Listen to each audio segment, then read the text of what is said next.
la syarikalah wa asyhadu anna Muhammadan abduhu wa rasuluhu la nabiyya ba'da.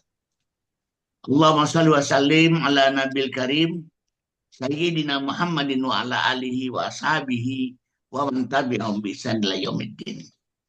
Wa qala Allah ta'ala fi kitabil karim a'udzu billahi minasyaitonir rajim. Ar-rijalu qawwamuna 'alan nisa bima faddalallahu ba'dhum 'ala ba'din wa bima anfaqu min amwalihim. Wa qala aidan wa min ayatihi an khalaqalakum min anfusikum azwaja litaskunu ilaiha wa ja'ala bainakum mawaddata wa rahmah. Inna fi dzalika laayatil liqaumin yatafakkarun. Baik para ayah sekalian, para suami sekalian, alhamdulillah malam hari ini dengan izin Allah kita bertemu walaupun secara online ya, secara daring, membahas satu tema tentang suami. Apakah suami itu adalah bos dalam rumah tangga atau bagaimana? Bagaimana kita memaknai awam, bagaimana kita memaknai kepemimpinan dalam rumah tangga tersebut. Baik dulu ya dari slide yang ketiga. Membahas tentang hakikat suami istri dulu. Dari hakikat ini mudah-mudahan akan ketahuan posisi suami. Nah, jadi di dalam surah An-Nisa ayat yang pertama Allah mengingatkan bahwa manusia ini asalnya satu. Manusia ini asalnya bukannya sepasang tapi sendiri. Lalu dari diri yang satu inilah diciptakan pasangannya. Ya ayuhan nas ittaqu rabbakum alladzi khalaqakum min nafsin wahidah. Wahai manusia, bertakwalah kepada Allah yang telah menciptakan kalian dari diri yang satu. Wa khalaqa minha zaujaha. Lalu dari diri yang satu ini Allah ciptakan pasangannya. Wa batha minhuma rijalan katsiran wa nisaa. Dan dari keduanya Allah ciptakan laki-laki dan perempuan yang banyak. Kebetulan dalam seluruh ajaran Islam, segalanya itu satu lalu dibelah. Maka jadilah pasangan. Sangat berbeda dengan ajaran Barat, yang segalanya awalnya adalah dikotomi. Awalnya adalah polarisasi. Sehingga cenderung kalau dalam gagasan Barat, segalanya itu awalnya bertentang-tentangan. Memang ada yang namanya konflik. Ada asam di gunung, garam di laut, bertemu di belanga. Polarisasi seperti laki-laki itu dari Mars, perempuan itu dari Venus. Ya, jadi ada konsep-konsep yang namanya pertentangan itu. Kalau dalam Islam, konsepnya adalah pasangan, bukan polar. Ya. Bukan polar. Bukan kutub, berasal dari dua kutub yang berbeda lalu bertemu. Tapi dalam Islam pada dasarnya aslinya satu. Dibelah lalu berpasangan. Maka dalam surat Yasin ayat yang ke-36 Allah mengingatkan. Subhanalladzi khalaqal azwaja kullaha. Maha suci Allah yang telah menciptakan segalanya berpasang-pasangan. Gitu ya. Mimma tumbitul ardu wa min anfusihim wa mimma la ya'lamun. Dari apa-apa yang ditumbuhkan dari bumi itu berpasangan. Wa min anfusihim, pada dalam diri kalian pun terjadi pasangan-pasangan. Ya. Misalnya dalam jiwa itu ada jalan dosa, ada jalan takwa, itu pasangannya. Dan bahkan pada apa-apa yang kalian tidak tahu bahwa sebenarnya dia berpasangan, sesungguhnya dia tetap berpasangan. Dalam surat Asy-Syams digambarkan wa syamsi wa duhaha wal qamari idza talaha. Pasangan dari matahari adalah bulan. Wan nahari idza jallaha wal laili idza yaghshaha. Pasangan dari siang adalah malam. Lalu pasangan dari wasama'i wa ma banaha wal ardi wa ma tahaha. Pasangan dari langit adalah bumi. Dan bahkan di dalam jiwa manusia pun ada pasangan-pasangan. Wa nafsi wa masawaha. Wa alhamaha fujuraha wa taqwaha. Demi jiwa dan penyempurnaannya telah diilhamkan jalan dosa dan jalan takwa. Maka kemudian melihat hubungan suami istri adalah hubungan dari manusia yang asalnya satu. Dia berpasangan bukan berlawanan. Dia pada dasarnya adalah satu, ya, bukan berasal dari dua kutub yang berbeda. Sebagaimana di alam semesta segalanya juga berpasangan. Lalu pernikahan, pernikahan adalah menyatukan mereka kembali, bukan sekedar mengumpulkan. Berbeda antara pernikahan dalam Islam dan pernikahan di luar Islam. Kalau pernikahan dua di luar Islam itu pada dasarnya kemitraan. Ada dua pasangan yang bersepakat untuk berkumpul. Kemudian direstui oleh pendeta. Itu konsep pernikahan di luar Islam. Peluang di antara mereka untuk mengalami konflik begitu tinggi. Karena ini tetap dua jiwa yang berbeda. Ini tetap dua hati yang berbeda. Ini tetap dua entitas yang berbeda. Kalau dalam Islam tidak. Ya. Ini dua, satu yang terbelah lalu dipersatukan kembali. Akad nikahnya adalah akad persatuan, akad jual beli. Makanya kemudian kita lihat akad-akadnya ya. Ada mahar. Akad itu juga bukan antara laki-laki dan perempuan, tapi antara laki-laki dengan orang tua perempuan. Sekali lagi dalam Islam, yang membuat akad bukan laki-laki dan perempuan, tapi laki-laki dan orang tua perempuan. Sehingga terjadi transaksi, terjadi serah terima. Jadi kita hayati betul ini. Terjadi serah terima. Si ayah mengatakan, aku serahkan kamu. Si laki-laki menjawab, aku terima nikah dan kawinnya. Anak bapak, si Fulanah binti Fulan, dengan mas kawinnya sekian, sekian, sekian dibayar tunai. Qabil tu nikahaha wa tazwijaha bimahrin kaza wa kaza. Nah gitu ya. Sehingga kemudian dilepas oleh seorang ayah, diambil oleh seorang laki-laki, bisa dikatakan dalam Islam sejak saat itu istrinya adalah miliknya. Istrinya adalah miliknya. Bagian integral dari dirinya. Menyakiti istrinya berarti menyakiti diri sendiri. Menyayangi, memanjakan istrinya berarti menyayangi dan memanjakan diri sendiri. Sangat berbeda dengan konsep kemitraan. Kalau kemitraan tetap saja istri itu orang lain dari diri kita. Dan suami itu adalah orang lain di istri. Dia adalah dua entitas yang bersepakat bermitra, bekerja sama dalam satu wadah yang namanya rumah tangga. Mereka bersampur bukan bersenyawa. Mereka bercampur tapi bukan bersatu. Jadi sangat berbeda. Ini dulu yang mesti dihayati. Apakah kita akan menjadi bos? Apakah kita akan menjadi pemimpin, menjadi qawwam, menjadi penegak? Qawwam itu sendiri artinya adalah penegak.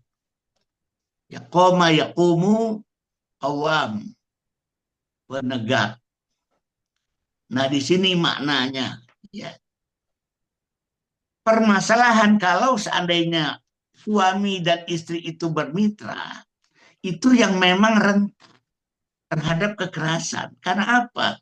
Dia bermitra, tapi posisinya nggak setara setara. Posisinya nggak setara. Yang satu imam, yang satu makmum, yang satu kuat, yang satu lemah, yang satu pencari nafkah, punya duit, yang satu tidak. Akhirnya, kalau dalam konsep kemitraan, yang satu sangat berpeluang untuk menindas yang lain. Tapi kalau dalam konsep Islam, karena ini persatuan, karena ini kepemilikan bahkan, seorang ayah diminta sangat berhati-hati untuk mencarikan calon buat anak perempuannya. Aisyah radhiyallahu anha mengingatkan dalam satu pernyataannya, wahai ayah, sesungguhnya pernikahan itu mirip-mirip perbudakan. Oleh karena itu serius banget deh dalam memilih calon suami untuk anak perempuanmu agar dia tidak teraniaya, agar dia tidak tersewenang-wenangi. Dan ini perbudakan bisa dikatakan seperti itu. Seorang ulama pernah mengingatkan, wahai ayah, kalau calon suami dari anak perempuanmu rajin sholat, rajin mengaji, rajin puasa, rajin berzikir, tapi dia kikir, pelit, jangan dijadikan menantu. Cuman gara-gara pelit ya. Sholatnya rajin, puasanya rajin, ngajinya rajin, zikirnya rajin, nutup auratnya rajin, tapi pelit, kikir, jangan terima. Ya. Jangan terima calon menantu yang semacam ini. Nah, dalam tradisi Jawa, konsep kepemilikan ini kemudian diwujudkan dalam bentuk ketika seorang istri, anggaplah namanya Retno, menikah dengan seorang perempuan, dengan seorang laki-laki yang bernama Wibowo, dia namanya nanti jadi Bu Wibowo. Istrinya namanya Retno. Begitu nikah namanya jadi Bu Wibowo. Nah gitu. Bu Ahmad, Bu Irfan, Bu Ilham. Ya. Ini cara tradisi Jawa menerjemahkan konsep pernikahan dalam Islam. Nah, yang disebutkan dengan kepemilikan tadi atau istilah budak tadi itu dalam peran dan fungsi, bukan dalam hakikat. Dalam hakikat mereka setara. Maka dalam Islam itu ada kufu. Carilah pernikahan yang sekufu, pernikahan yang setara, yang baik ketemu yang baik, yang buruk ketemu yang buruk, dan sebagainya. Karena yang paling mulia di sisi Allah bukan laki-laki dan bukan perempuan, bukan suku ini dan bukan suku itu, tetapi yang paling takwa. Ya ayuhan nas, inna khalaqnakum min dzakari wa untha wa ja'alnakum syu'uban wa qabaila lita'arafu. Inna akramakum indallahi atqakum. Wahai manusia, sungguh telah diciptakan seorang laki-laki dan seorang perempuan. Dijadikan kalian berbangsa-bangsa dan bersuku-suku untuk saling kenal mengenal, li ta'arufu. Konsep ta'aruf baru akan terjadi kalau ada rasa setara. Karena apa? Inna akramakum indallahi atqakum.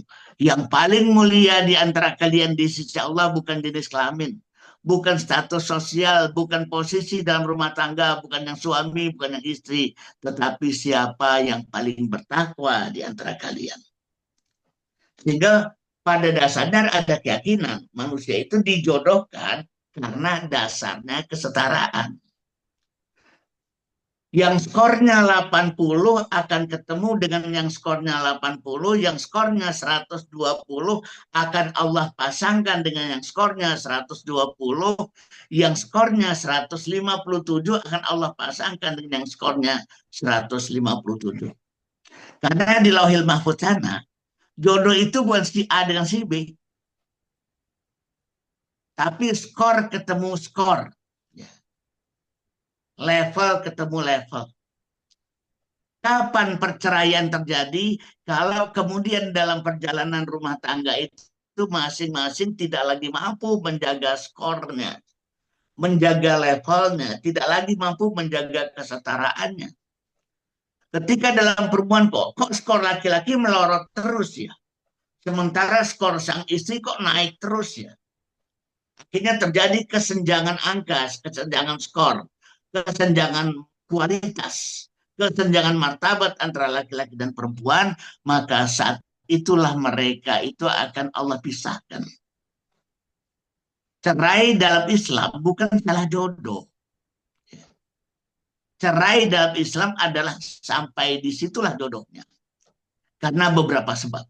Di antaranya ketika kesetaraan itu tidak lagi dipelihara. Jadi dasar Islam itu kesetaraan. Maka kemudian ya, kesetaraan itu diwujudkan dalam hukum-hukum perjodohan. Pertama, law of similarity. Mereka berjodoh karena banyak kesamaan di antara mereka. Atau law of proximity, banyak kedekatan di antara mereka. Seperti sendok dengan garpu, itu bukan similarity, tapi proximity. Nggak ada banyak manfaatnya juga kalau sendok sama sendok atau garpu sama garpu. Memang yang sangat dibutuhkan adalah sendok ketemu garpu atau law of closeness, ya, hukum saling tutup menutupi dan lengkap melengkapi, seperti perahu dengan dayungnya, seperti perahu dengan apa namanya layarnya, itu law of closeness. Atau bahkan manusia itu berjodoh karena law of contrast, seperti berjodohnya hitam dengan putih, seperti berjodohnya siang dengan malam, seperti berjodohnya laki-laki dengan perempuan. Tidak ada yang lebih kontras di muka bumi ini kecuali seorang laki-laki dengan seorang perempuan. Karena itulah maka kemudian kita menikah satu sama lain. Nah, begitu. Kita lanjut ke slide yang keempat, ya. Nah, ini mengulang dalam banyak hal apa yang saya sudah katakan tadi, ya. Ini adalah reunifikasi, disatukan kembali, sifatnya kepemilikan bukan kemitraan. Ijab kabul itu adalah akad serah terima, ya. Maka kemudian pernikahan memang terjadi antara laki-laki dengan walinya perempuan. Mirip dengan akad jual beli, ya. Jadi ini bersatu loh ya, bersatu. Bukan bersepakat, bukan bekerja sama. Ini yang sering-sering orang bilang, makanya ada istilah belahan jiwa. Soulmate katanya. Karena memang ini adalah jiwa yang terbelah dan yang kemudian bertemu kembali. Maka menyakiti istri berarti menyakiti diri sendiri. Menyayangi istri sebaliknya. Memanjakan istri sebaliknya. Itu artinya kita sedang memanjakan diri sendiri. Jadi KDRT dan sebagainya itu akan terjadi kalau jiwa itu memang tidak pernah bersatu. Ya. Saya punya seorang teman, sejak pernikahan pun mereka tidak pernah sekamar. Cuman gara-gara yang laki-laki dia nggak suka tidur pakai AC, sementara si perempuan bisa tidur kalau pakai AC. Lalu diputuskanlah sejak awal pernikahan kita tidur di kamar yang berbeda. Bayangkan, berarti tidak bersatu, berarti tidak bersenyawa. Karena hakikat pernikahan ini tidak disadari sejak awal, baik oleh seorang laki-laki, baik oleh seorang perempuan. Seakan-akan ini ada dua entitas yang bersepakat untuk berumah tangga. Maka kita pindah ke slide yang kelima, ya.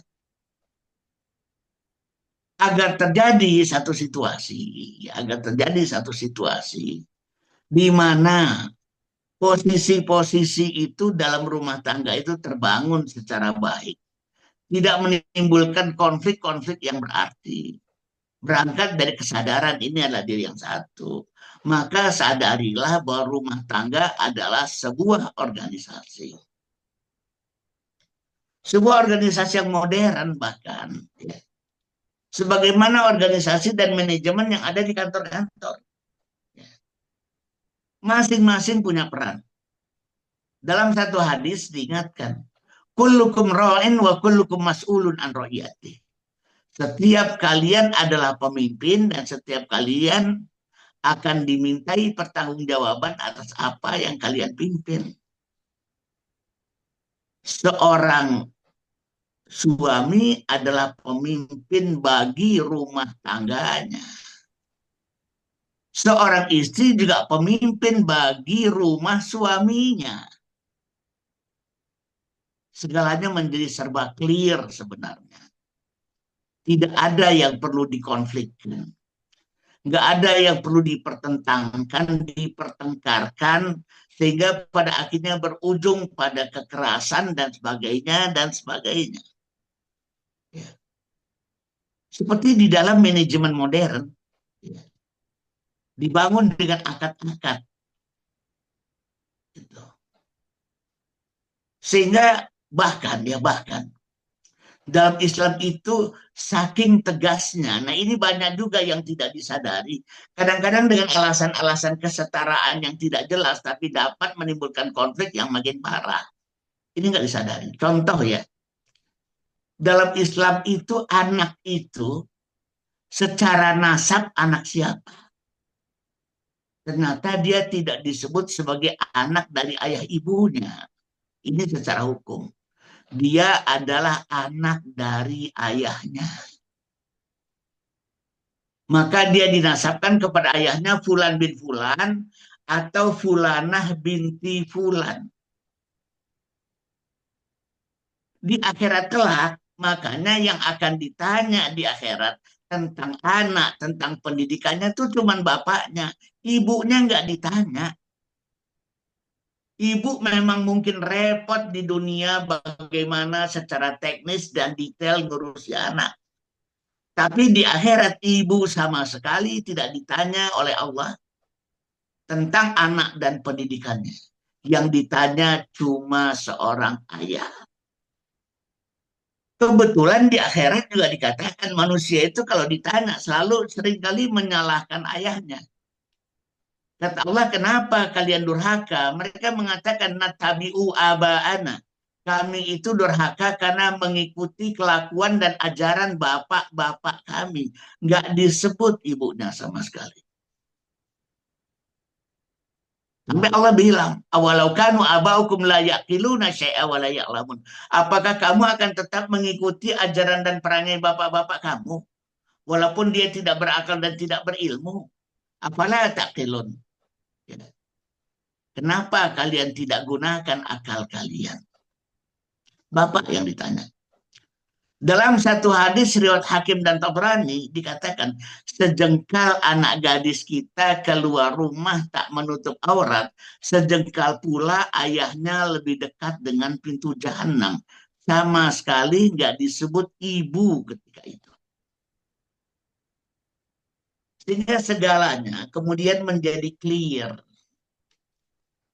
Jadi kalau ada anak, ada seorang laki-laki Aceh menikah dengan seorang perempuan Minang, anaknya itu bukan setengah Aceh, setengah Minang menurut ajaran Islam.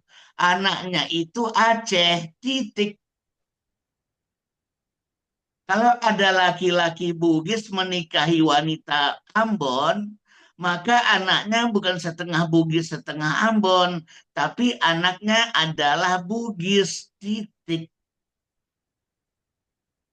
Nah, dalam manajemen rumah tangga kemudian juga dikelola dengan cara-cara semacam itu. Ya. Ini adalah konsekuensi dari akad nikah. Ya. Ada peran-peran yang jelas. Di antara perannya adalah yang satu pemimpin dan yang satu dipimpin. Yang satu imam dan yang satu adalah makmum. Jelas juga. Jadi ada imam, ada makmum. Nah, salah satu kekacauan dalam pernikahan modern ketika segalanya ingin dicampur baurkan, yang menciptakan konflik itu ini. Yuk kita nyari duit bareng-bareng yuk. Yuk kita ngurusi anak bareng-bareng dalam segala halnya. Ngurusi rumah tangga semuanya ngurusi semua. Segalanya mengurusi segalanya, semuanya mengurusi semuanya, semuanya menangani semuanya. Ini nggak ada dalam teori manajemen modern. Lucunya mereka ingin mengatakan inilah yang modern. Nah ini kan lucu ya. Akhirnya berantem terus. Nggak ada pembagian-pembagian tugas. Akhirnya bertengkar. Jadi sesudah manusia ini menikah, jadilah suami, jadilah istri, lalu kemudian ada tugas-tugas yang jelas. Suami mendidik anak dan istri pun mendidik anak. Tapi apa yang dididik tidak sama. Contoh ya, suami mendidik iman, istri mendidik akhlak. Kenapa suami mendidik iman? Karena iman itu sesuatu yang sifatnya ideologis. Bicara ideologi, bicara nilai-nilai, itu adalah dunianya laki-laki. Iman itu sesuatu yang konfrontatif. Kalau udah bicara iman, bicara benar, salah. Hak batil, iman kafir, Allah tauhid, kawan lawan, ya nggak cocok lah tema-tema ini disuruh perempuan untuk mengisinya. Perempuan justru harus mengajarkan akhlak tentang kerjasama, tentang kompak-kompak, tentang sinergi, tentang harmoni, tentang jangan berkelahi, tentang yang akur-akur saja, sesuai dengan fitrahnya masing-masing. Dan ini seorang laki-laki harus menegakkannya di dalam rumah. Jadi laki-laki dan perempuan mendidik anak nggak? Dua-duanya mendidik anak, bahkan pendidik utama adalah sang suami. Dalam Islam, pendidik anak yang utama adalah suami. Tetapi apa yang dididikkan beda. Suami bicara tentang konsep-konsep dasar. Dia bilang pada istrinya, Bun, anak kita ini ikan. Istri langsung berkata, siap suamiku, berarti aku akan mendidiknya berenang. Tapi dia akan mendidik berenang sesuai dengan konsep suami kalau anaknya ikan. Tiba-tiba suaminya mengatakan, anak kita yang kedua ada kuda. Siap suamiku, aku akan mendidiknya berlari. Bun, anak kita yang ketiga adalah burung. Istrinya bilang, siap suamiku akan mendidiknya untuk bisa terbang yang tinggi. Tapi tidak semua mendidik segala, semua mengerjakan segala. Pembagian-pembagian itu harus ada. Ya. Visinya ada di tangan suami, aksinya ada di tangan istri. Kalau ini terjadi, tidak perlu terjadi KDRT, pertentangan, dan sebagainya. Ya. Jelas siapa yang merumuskan visi. Maka kemudian dikatakan juga, suami itu penanggung jawab. Mas'ul. Maka istri harus menjadi sailah, menjadi tukang tanya. Yang satu tukang jawab, yang satu tukang tanya. Beres urusan. Yang repot sekarang, yang harusnya menjawab nggak mau menjawab. Yang harusnya bertanya tidak mau bertanya. Ini yang kemudian menjadi sumber masalah. Apalagi tentang anak-anak. Ketika istri bertanya pada suami, anak kita mau diapain? Suaminya malah bilang, terserah bunda lah. Bunda kan yang rajin ikut parenting. Loh, dia itu penanggung jawab loh. Makanya dalam khutbah-khutbah nikah, sampai sekarang pun khutbah nikah itu isinya cuma dua. Hai perempuan, taatlah. Hai suami, bertanggung jawablah.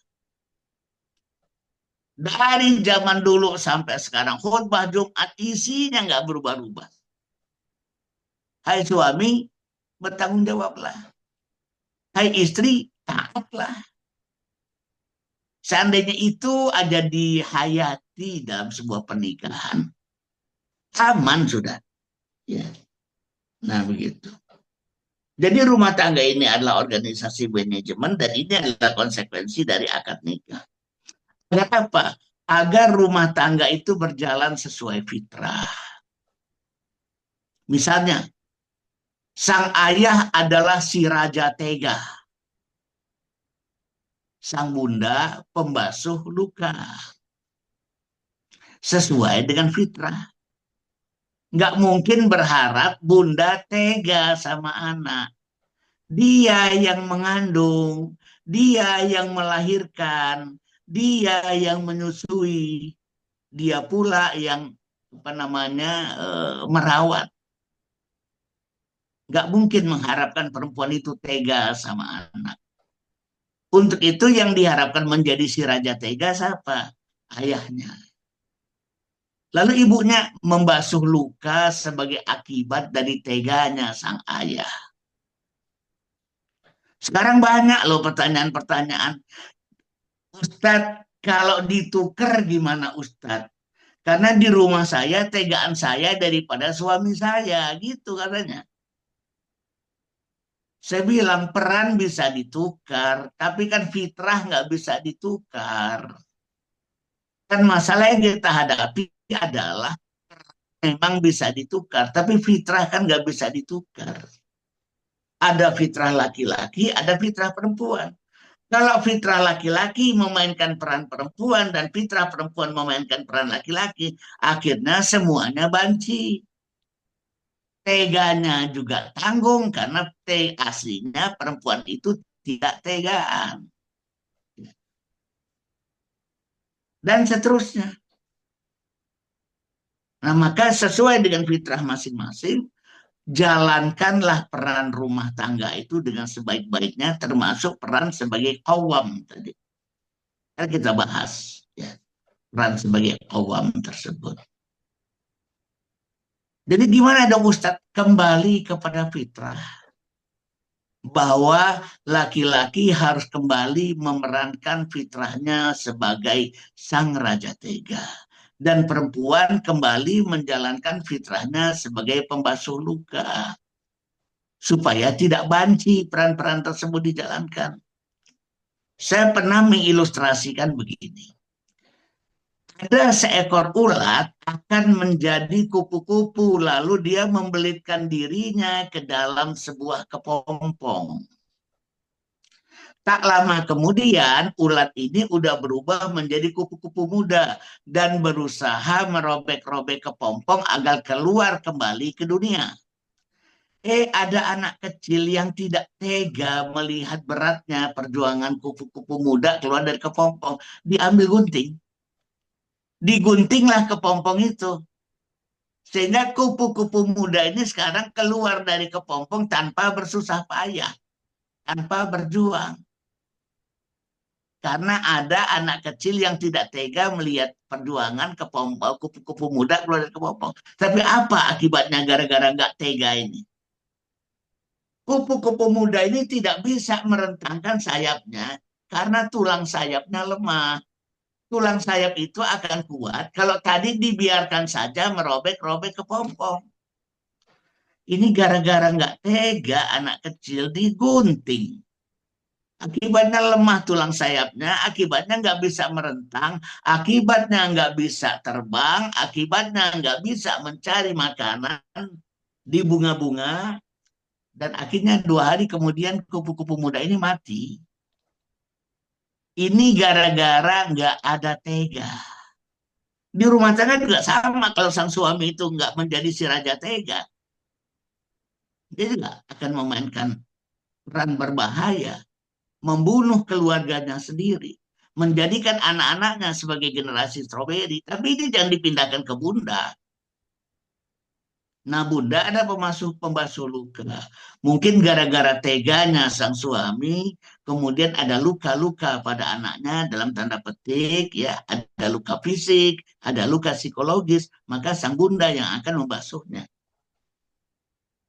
Ini juga bagian dari peran gender dan peran seks. Kalau segalanya nyampur, segalanya mengerjakan segalanya tanpa ada perbedaan, itulah yang membuat anak-anak kita tidak bisa membedakan mana laki, mana perempuan dengan peran-peran gendernya masing-masing. Akhirnya jadi LGBT. Ya,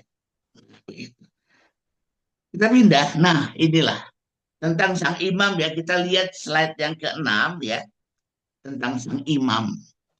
Laki-laki adalah pemimpin. Ar-rijalu qawwamuna 'ala nisa bima faddalallahu ba'dahum 'ala ba'din wa bima anfaqu min amwalihim. Jelas dia adalah qawwam. Pemimpin. Istilah pemimpin dalam Islam, dalam bahasa Arab ada banyak. Ada imam, ada amir, ada kiadah, ada lagi istilah rois, ada lagi istilah macam-macam. Tetapi kenapa yang dipilih oleh Islam tentang kepemimpinan laki-laki di rumah disebut sebagai imam, kepala rumah tangga? Kenapa nggak dipilih amir? Amir artinya juga pemimpin juga. Amirul Mukminin misalnya ya, pemimpin orang-orang yang beriman. Tapi untuk misalnya sholat, disebutnya imam sholat. Untuk rumah tangga, dipilihnya juga istilah imam rumah tangga, imam dalam rumah. Imam berasal dari alif, mim, mim. Sekali lagi ya,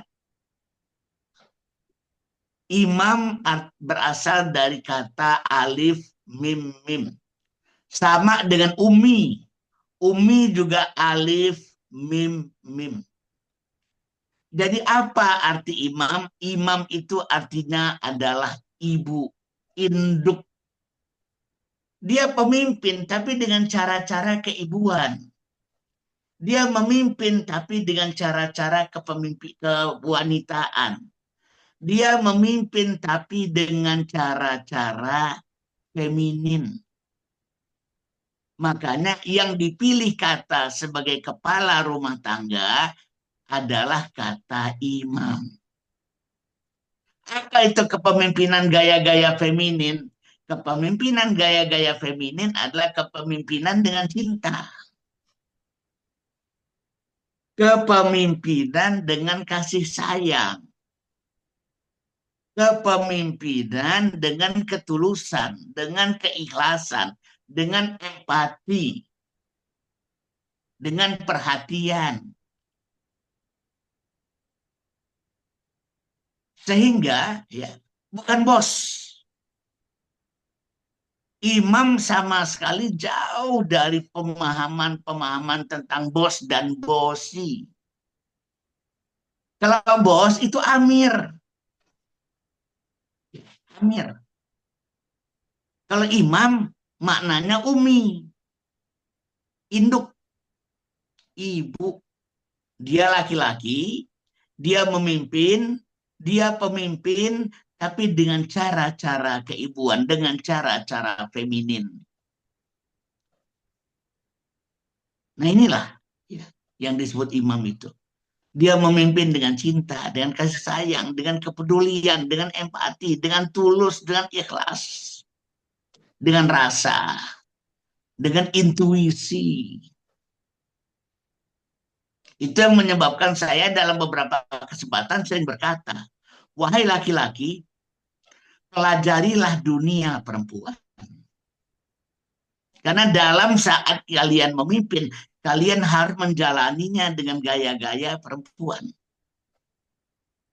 Penuh empati, penuh intuisi, penuh perasaan, penuh rasa. Ya. Nah ini, Umi. Jadi imam itu sudah dijelaskan oleh Ki Hajar Dewantoro dengan sangat baik. Ingarso sung tulodo, ing madio mangun karso, tutwuri handayani. Itulah pengertian dari imam. Kalau dia di depan, dia membangun inisiatif. Di tengah-tengah, ing madio mangun karso, membangun keteladanan kalau di depan. Kalau di tengah dia membangun inisiatif, kalau dia di belakang membangun dorongan dan motivasi. Tutwuri Handayani. Jadi kalau ditanya kawam itu apa? Imam itu apa? Dalam bahasa yang paling mungkin lebih mudah dimengerti bagi kita adalah Ingmadio Mahundarso, apa Ingarso Sumtulodo, Ingmadio Mahundarso, Tuturi Handayani. Kalau Amir beda. Amir mungkin Ingarso Tongkat Komando. Nah, gitu. Tuh Amir itu, ya. Tapi kita tidak seperti itu digambarkannya. Kita digambarkannya sebagai manusia yang ingarso ketika kita berada di depan. Kita itu menjadi teladan. Ketika kita berada di tengah-tengah, kita menjadi orang yang membangun inisiatif. Di belakang memberikan motivasi, dorongan-dorongan. Jadi nggak ada ciri-ciri bos, ya. Ciri-ciri bosi itu nggak ada. Yang ada adalah ciri-ciri feminin. Dan itu wajar, bukan kebanci-bancian, bukan. Karena pada setiap manusia ada dimensi maskulinitas dan ada dimensi femininitas. Laki-laki begitu dan perempuan juga begitu. Cuman yang membedakan adalah komposisi. Pada laki-laki 75% dari dirinya adalah maskulin. Tapi tetap ada 25% yang feminin. Di antaranya akan berguna bagi kepemimpinannya dalam rumah. Pada perempuan sebaliknya, 75% pada dirinya adalah feminin, tapi tetap harus ada pada dirinya ciri-ciri maskulinitas itu. Cukup 25%. Cukup 25%. Maka jalankanlah peran itu. Bukan hanya semata-mata terhadap perempuan. Dalam mengelola bumi, dalam menjadi khalifatullah fil ard, kita juga harus memainkan peran-peran imam. Peran-peran kelembutan, kasih sayang, kepedulian, cinta, ketulusan, keikhlasan. Terhadap bumi juga sama, bukan hanya terhadap istri ya, bukan hanya terhadap perempuan. Terhadap bumi. Karena diingatkan oleh Allah, bumi ini perempuan. Jenis kelamin bumi ini perempuan, tolong halus, halus, halus, halus. Rasulullah mengingatkan, iyakum wal fa innaha ummukum. Aku titip bumi padamu karena bumi ini adalah ibu kalian. Jadilah imam, lemah lembutlah di atas bumi ini. Wa ibadur rahmanul ladzina yamshuna 'alal ard wa idza khatabahumul jahiluna qalu salama. Hamba-hamba yang maha penyayang berjalan di muka bumi ini dengan lemah lembut. Dan ketika mereka diejek orang-orang jahiliyah, mereka menjawabnya dengan salam. Qalu salama. Mereka menjawabnya dengan salama. Di ayat lain diingatkan, la tamshi fil ardi maroha, jangan berjalan di muka bumi dengan menghentak-hentak. Dia perempuan, dia lembut, gak bisa bumi ini dikasarin. Wahai laki-laki, wahai para suami, wahai para super husband. Pernah satu ketika saya ngobrol dengan Vice President, ya, ketika ada kasus di Sidoarjo, lumpur lapindo, saya sempat berkata waktu itu, karena dia punya sekolahan, ya, di Banten yang saya yang membuatkan kurikulumnya ketika itu. Saya berkata, kenapa terjadi kasus lumpur lapindo? Mungkin kalian terlalu kasar menghunjamkan teknologi pasak bumi itu saat kalian sedang menghunjam bumi dengan teknologi itu. Sempatkah kalian mengucapkan Assalamualaikum terhadap bumi ketika itu? Bumi ini nggak bisa dikasarin, bos. Ya. Bumi ini tidak bisa dikasarin. Dia persis perempuan. Lemah lembutlah terhadapnya. Jadi imamlah terhadapnya. Jangan sewenang-wenang. Jadi terhadap bumi, terhadap rumah tangga, terhadap keluarga, terhadap istri, terhadap apapun, memang peran yang diminta pada diri kita adalah menjadi seorang imam. Karena sifat-sifat dari keluarga, sifat-sifat dari istri, dan sifat-sifat dari bumi itu sendiri. Dalam surat Al-Zalzalah, Allah ingatkan, "Idza zulzilatil ardu zilzalaha wa akhrajatil ardu asqalaha wa qala al-insanu ma laha yauma idzin tuhadditsu akhbaraha bi anna rabbaka awhalaha." Ketika bumi diguncangkan dengan seguncang-guncangnya. Digunakan kata ha karena bumi memang perempuan. Dan ketika bumi mengeluarkan segala isi perutnya, bertanya-tanyalah manusia, ada apa dengan sang bumi? Kenapa dia erupsi? Kenapa dia guncang? Kenapa dia gempa bumi? Ketika manusia bertanya, Allah bilang, Yauma idzin tuhaditsu akhbarah. Pada hari itu ketika kalian bertanya, bumi akan menjelaskan keadaannya. Kok bisa? Ya, karena Allah telah mewahyukan kepada bumi gimana caranya ngobrol dengan manusia. Tapi kenapa kita nggak tahu obrolan bumi itu? Karena kita tidak mengerti bahasa kaum perempuan, bahasa kaum wanita. Kebetulan bumi itu wanita. Yauma idzin tuhaditsu akhbaraha. Pada hari itu bumi akan menceritakan keadaannya. Cuman bahasa bumi tahu sendirilah ya. Bahasa isyarat, bahasa perempuan. Sen kanan, bel kiri. Itulah bahasa bumi. Bahasa kaum perempuan. Tapi suka nggak suka, pahamilah bahasa perempuan. Karena kita hidup di sebuah bumi yang juga jenis kelaminnya perempuan. Nah maka Allah juga ingatkan. Kenapa kita jangan menjadi bos? Kata Rasulullah, perempuan itu tercipta dari tulang yang bengkok. Jika engkau diamkan, dia akan tetap bengkok. Jika engkau kerasi, dia akan patah. Jangan jadi bos karena akan patah. Sekali lagi hadis Rasulullah ya. Sesungguhnya Allah menciptakan perempuan itu dari tulang yang bengkok. Jika engkau diamkan, dia akan tetap bengkok. Tapi jika engkau kerasi, dia akan patah. Memang harus dengan lemah lembut. Memang harus pelan-pelan. Memang harus sabar. Memang harus sedikit-sedikit. Diurut sedikit demi sedikit. Didiamkan juga salah. Karena dia akan bengkok terus. Tapi begitu sekali dikasari, maka dia akan patah.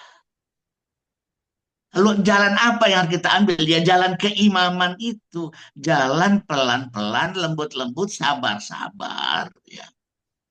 Dengan kasih sayang. Dengan pengertian demi pengertian. Dengan penuh rasa tanggung jawab. Dan perempuan menyikapinya dengan ketaatan. Maka amanlah. Ya. Amanlah situasi itu. Jadi memang nggak bisa. Sesuatu yang bengkok itu dikasari akan patah, kata Rasulullah. Jangan bosi lah. Ya. Jangan menjadi bos lah. Kalau enggak, semuanya akan patah. Saya punya seorang murid di Kepulauan Bangka Belitung. Suatu ketika mereka bertengkar suami istri. Si suami kebetulan lulusan Al-Azhar dari Kairo. Kenyang dengan dalil-dalil. Satu ketika mereka bertengkar, si istri kabur ke rumah orang tuanya. Apa yang dilakukan oleh sang suami? Setiap hari ngirim WA. Isinya dalil-dalil tentang betapa berdosanya seorang istri yang gak taat. Betapa durhakanya malaikat marah kepada istri yang tidak mau mengikuti keinginan suami. Ya. Betapa celakanya seorang istri, ya, sampai subuh. Kalau suaminya mengajaknya berhubungan, dia nggak mau. Jadi tiap hari si suami kirim dalil, kirim doktrin ke WA istri. Dia kira istrinya akan taat gara-gara di WA-in dengan doktrin-doktrin, ayat-ayat, hadis-hadis, pendapat para ulama. Akhirnya apa yang terjadi? Boro-boro istrinya mengalah, istrinya malah WA saya. Bang, saya cerai aja bang ya. Lu kenapa cerai? Saya bilang. Takut jadi istri durhaka bang. Karena tiap hari si abang, si suami mengirimi saya dalil-dalil dari Quran, dari hadis, dari para ulama. Kayaknya saya dosa banget deh bang. Kayaknya saya itu menjadi orang yang durhaka deh bang. Bang, mendingan cerai aja bang ya. Padahal si suami ngirim itu agar tidak bercerai. Mengirim dalil, ya, mengirim hukum agar tidak bercerai. Apa yang dilakukan oleh istri? Dia bilang, bang cerai aja ya bang ya. Ke saya. Akhirnya saya tegur si suami, hei, aku tahu kamu lulusan Al-Azhar. Aku tahu kamu ngerti agama. Aku tahu kamu mengerti dalil-dalil. Aku tahu kamu mengerti hukum-hukum. Tapi perempuan tidak ditaklukkan dengan cara itu. Kamu kira kemudian dia akan taat ya? Barusan dia nge-WA saya. Dia memutuskan untuk bercerai saja karena takut jadi istri durhaka. Mungkin akan berbeda ya. Kalau kamu datang tiap hari meletakkan, memberikan kembang ke istrimu, kalau ditolak taruh aja di depan pintu. Besok kirim lagi cincin, besok kirim lagi kalung, lusa kirim lagi berlian. Luluh itu. Jadi sekali lagi saya katakan, nggak bisa. Dalil-dalil itulah sebuah cara untuk memaksa. Barangkali kita ngomong dengan sesama laki-laki bisa, tapi kepada perempuan belum tentu bisa digituin. Sikap-sikap yang mencoba untuk menjadi bos, kasih komando sana, kasih komando sini. Ya. Betul, seorang suami harus memiliki tiga hal. Dia adalah orang yang dicintai, dia adalah orang yang dihormati, dan dia juga adalah orang yang ditakuti oleh istrinya, oleh anak-anaknya. Tiga, dicintai, dihormati, ditakuti. Tapi tolong dengan catatan, dicintainya 60%, dihormatinya 30%, ditakutinya cukup 10%. Tapi memang perlu ada unsur ditakuti, namanya ciri kepemimpinan. Ya. Memang salah satu ciri kepemimpinan dan komposisi dari wibawa adalah cinta, hormat, takut. Wibawa dibentuk oleh tiga hal ini. Tapi tolong dong please ya, yang 60% itu cintanya. Yang harus diluapkan 60% itu cintanya, 30% itu adalah hormatnya, dan kemudian 10% itu adalah takutnya. Kalau komposisi itu kita bangun seperti itu, akan indah sekali. Akan menjadi sebuah suami yang dalam gelutnya, dalam bercandanya, ya, dia tetap menjadi suami yang akan dihormati.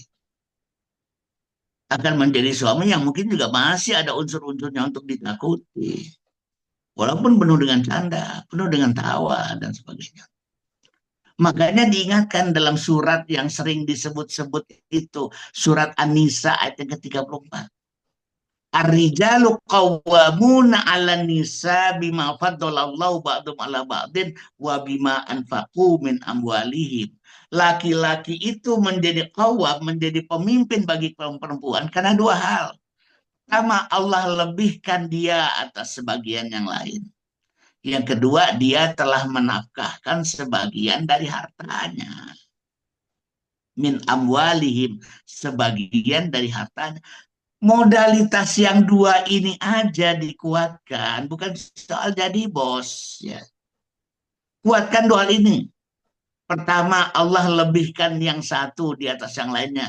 Allah lebihkan dalam ilmu. Ya. Sehingga ada pertanyaan-pertanyaan yang diajukan istri, kita bisa jawab karena kita punya ilmu yang lebih dari mereka. Kita punya kehormatan yang lebih dari mereka. Kita punya kompetensi yang lebih dari mereka. Kita punya perhatian yang lebih dari mereka. Bima faddalallahu ba'dum ala ba'din. Karena Allah telah lebihkan sebagian atas sebagian yang lain. Sehingga kemudian otoritas kita, wibawa kita, hormat kita, kita tegakkan di atas kelebihan itu. Bukan di atas sikap-sikap yang bosi. Ya. Usahakanlah saat istri kita S1, kita berusaha untuk di S2. Saat istri kita masuk S2, kita berusaha untuk masuk S3. Tapi itu salah satu saja. Intinya adalah seorang laki-laki itu perlu lebih tua sehari, lebih dulu selangkah, lebih tinggi seranting. Nggak usah banyak-banyak. Sehari selangkah seranting. Maka dia akan jadi pemimpin. Dia akan jadi kawam. Lebih dulu selangkah, lebih tinggi seranting, lebih tua sehari. Cukup udah. Maka kepemimpinannya akan tegak tanpa harus petantang petenteng. Tanpa harus suruh sana, suruh sini, perintah sana, perintah sini. Ya. Yang kedua, wabima anfaku min amwalihim. Ini soal isi dompet. Ini soal isi kantong. Suka atau nggak suka, terimalah kenyataan. Ada uang abang sayang, nggak ada uang abang ditendang. Nggak usah marah. Itu memang sunatullah. Allah yang ciptakan perempuan kayak begitu. Di mana salahnya? Oh, dasar perempuan matre. Loh kok dasar memang mereka matre dan tidak ada salahnya dengan matre tersebut. Allah yang bikin mereka matre. Kalau mau protes, proteslah Allah. Saya bahkan bilang sama istri saya, matre lah pada saya. Karena kamu diciptakan dengan fitrah matre. Saya di banyak kesempatan sering berkata pada istri, pertama, sikap kamu terhadap suami manjalah. Yang kedua, tegalah. Yang keempat, tapi jangan, yang ketiga, tapi jangan zalim ya. Manjalah, tegalah, tapi jangan zalim. Tiga hal itu saya sering pesan kepada kaum perempuan, saya sering pesan kepada para istri. Istri yang baik adalah istri yang manja, istri yang tega, tapi istri yang tidak boleh zalim pada suaminya. Nah, tinggal bagaimana kita, karena kita tahu sekarang bahwa seorang istri itu memang dapat ditaklukkan oleh isi dompet, ya rajin-rajinlah cari nafkah. Tanpa harus petantang petenteng menjadi seorang bos. Ya. Menarik ayat itu ya. Wabima anfaku min amwalihim. Karena si laki-laki menafkahkan sebagian dari hartanya. Sebagian loh. Artinya apa?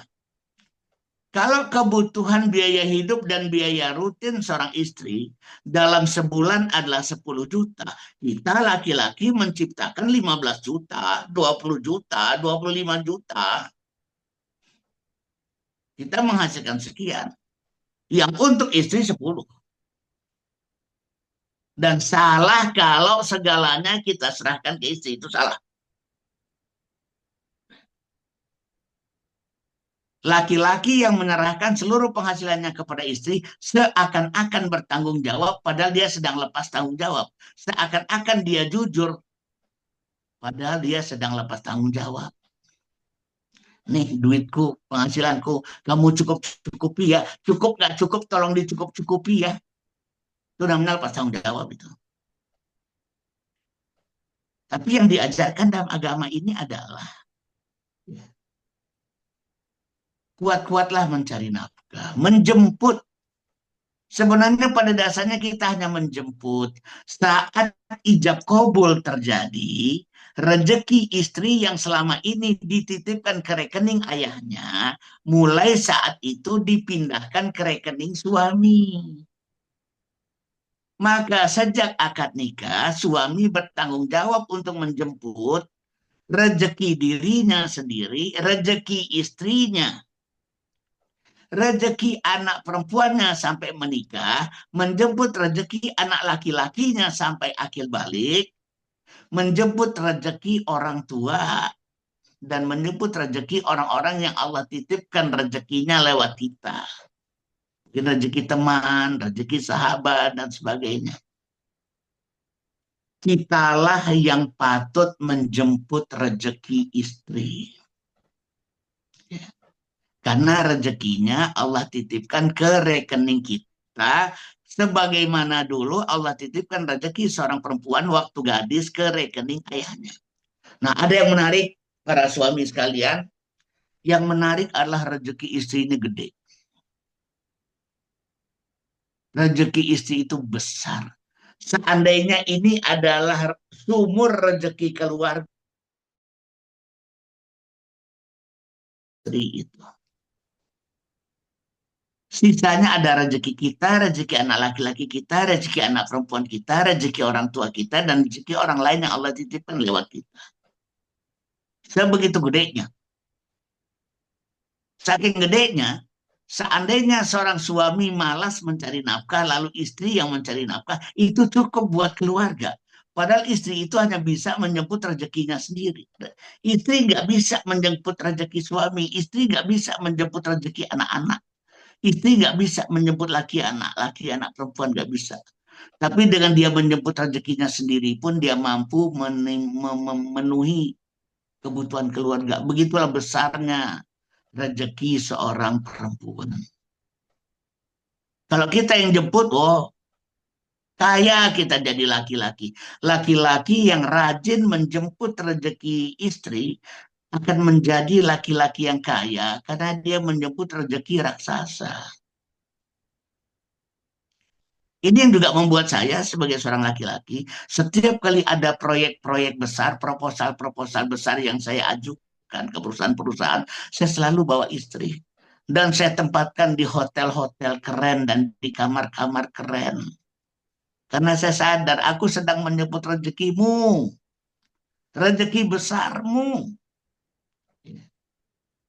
Saya kalau kemana-mana, hotel-hotel saya mau hotel-hotel murah. Tapi kalau sudah bawa istri, oh saya mesti pakai hotel mahal itu. Dan aku sedang menyebut rezekimu. Dan yang menarik, komisi yang diraih oleh si penjemput rezeki itu gede. Sodakoh adalah menjemput rezeki orang lalu dikembalikan ke orang itu. Tapi komisinya buat kita gede. Makanya orang yang bersodakoh itu nggak pernah miskin. Karena dia dapat komisi gede. Tapi kita kembali soal harta ya.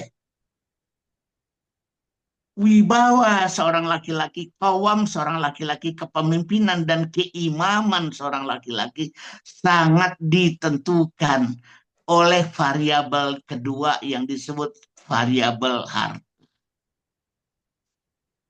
Nah, saya sekarang memang melihat kondisi di mana kok masih banyak laki-laki yang malas menjemput harta istrinya, menjemput hartanya, menjemput harta anak perempuannya, anak laki-lakinya, dan sebagainya. Ini yang membuat turun kualitasnya.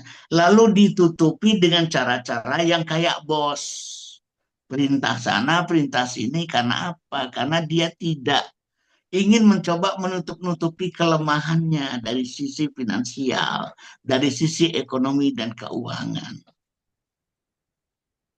Kemudian yang berikutnya, ketika laki-laki itu kekuatannya ada di nafkah, kekuatannya ada di isi dompetnya, dia akan mudah memberikan hak-hak istri, hak-hak keluarga.